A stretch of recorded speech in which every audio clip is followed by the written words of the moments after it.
다다익선이란 말처럼 많으면 많을수록 좋은 것들이 있죠. 그 중에서도 전기차는 롱런 익선이다라는 말이 있을 정도로 주행거리가 길면 길수록 경쟁력을 지니게 되는데요. 하지만 오히려 주행거리가 이전 발표보다 점점 줄어드는 차량이 있죠. 현대차가 아이오닉5에 더 짧아진 주행거리를 발표하자 네티즌들은 계약 취소하고 코나나 사자라는 반응이 이어지고 있다고 합니다. 주행거리가 계속 짧아지는 아이오닉5의 문제, 함께 확인하시죠. 현대차가 아이오닉5 롱레인지 후륜 모델의 최대 주행 가능 거리를 405km로 발표했습니다. 이는 20인치 휠을 장착한 상위 트림의 기준으로 기존의 현대차가 발표했던 최대 주행거리는 429km였죠. 이 주행거리는 19인치 휠이 장착된 아이오닉의 가장 낮은 트림인 익스클루시브 모델 기준이었는데요. 휠에 따른 연비 차이는 왜 발생하게 되는 걸까요? 통상적으로 휠 크기가 늘어나게 되면 접지력과 코너링이 좋아지고 넓어진 접지력만큼 주행시 안정성과 제동력이 훨씬 상승해 주행 성능 부분에서 이점을 얻게 되죠. 하지만 휠이 커지면 그만큼 회전 저항이 커지게 되고 무게도 늘어나게 돼 연비 저하의 원인이 되기도 하는데요. 그렇다고 연비를 좋게 한다고 무조건 작은 사이즈의 휠을 끼우면 되는 것은 아니죠. 각 차량에 가장 적합한 사이즈의 휠을 장착하는 것이 베스트인데요. 만약 아이오닉5를 계약한 소비자분들 중 짧은 주행거리가 걱정되시는 분들은 20인치 휠 옵션은 넣지 않는 걸 추천드립니다.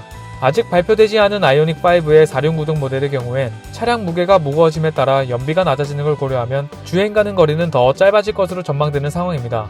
앞서 현대차가 유럽에 발표한 롱레인지 4륜구동 모델의 유럽 기준 주행거리는 430km로 유럽과 국내 주행거리는 통상 15%가량의 차이를 보이는 걸 감안한다면 국내에서는 300km대에 그칠 것으로 보이죠. 환경부 저공해차 통합 누리집에 따르면 아이오닉5 롱레인지 후륜구동 모델 프리스티지 트림의 1회 충전 시 최대 주행 가능 거리는 상온에서 405km, 영하 6.7도 이하 기준의 저온에서는 354km의 주행거리를 기록했는데요. 장착된 배터리는 72.6kWh이고 최고 속도는 185km로 기존과 동일했죠. 현대차가 발표한 최대 주행 가능 거리 405km는 기존 현대차 전기차인 코나 EV와 비슷하고 쉐보레 볼트 EV보다는 오히려 낮은 수치인데요. 코나 EV 기본형 프리미엄 트림은 상온 주행거리가 405.6km이고 볼트 EV는 414km의 최대 주행거리를 지녔죠. 이 때문에 네티즌들은 아이오닉 계약 취소하고 코나 사면 되는 부분인가요? 이미 코나 EV 타고 있는 사람이 승리자다. 코나 EV 타고 있는 사람으로서 겨울엔 주행거리 거의 반토막 난다라며 3년 전 출시된 코나 EV와 아이오닉5가 비슷한 주행거리를 보이는 것에 대해 어이없다는 반응을 보였습니다. 물론 주행거리를 제외한 모든 부분에서 코나 EV가 새로 개발된 eGMP 플랫폼의 아이오닉5에게 상대가 안되지만 전기차에서 가장 중요한 주행거리 측면에서 나은 점이 없다는 건 무시할 수 없었죠. 테슬라만 봐도 단차, AS 등의 문제가 많음에도 많이 팔린 이유는 주행거리가 경쟁 모델에 비해 압도적으로 길었던 것이 한몫을 했기 때문인데요. 현대차가 의도적으로 주행 가능 거리를 보수적으로 낮게 측정했을 것이라는 반박도 있습니다. 이미 지난 코난 EV가 배터리 화재로 리콜한 것에 대한 트라우마가 있는 현대차는 주행 가능 거리를 의도적으로 낮추고 배터리 안전성을 더 키웠을 것이라는 의견이죠. 테슬라 모델 3 롱레인지에 들어가는 배터리 용량은 75kWh로 아이오닉5 롱레인지 배터리 용량이 72.6kWh와 비슷함에도 500km에 근접하는 주행거리를 가졌다는 점이 이 같은 주장을 뒷받침하는데요.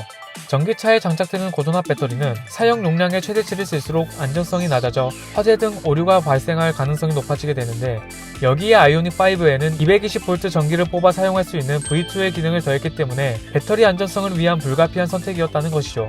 가뜩이나 아이오닉5의 주행거리가 한 달 새 3번이나 바뀌었는데 이번엔 뜬금없이 405km로 발표되자 혼란스러운 소비자들은 같은 배터리 용량으로 테슬라랑 100km 차이가 말이 되냐, 에어컨 틀고 사람 4명 태우면 실주행 몇 킬로미터 나올지 궁금하다, 광고 보면 숲에서 런닝머신 하던데 실제로는 개고생할 듯, 주행거리도 짧은데 V2L은 무슨, 겨울에 히터 틀면 200km대 나오겠네, 전기차는 2030년쯤 사야겠다, 그냥 취소라며 발표된 주행거리에 부정적인 반응을 보였습니다. 아이오닉5를 계약한 소비자분들 중 주행거리에는 별 신경 안 쓰던 분들도 이제는 어느정도 의식이 될 정도로 짧아진 주행거리인데요. 전기차에서 주행거리는 단순히 편의사항이 아닌 차가 움직이냐 안 움직이냐의 문제이기 때문에 소비자들이 더 민감하게 반응할 수밖에 없죠. 앞으로 발표된 나머지 트림의 주행거리가 발표될 때마다 소비자들의 이런 반응은 계속 이어지겠네요. 현대차가 기적처럼 확 늘어난 주행거리를 가져오지 않는다면 말이죠. 오토포스트 이슈플러스였습니다.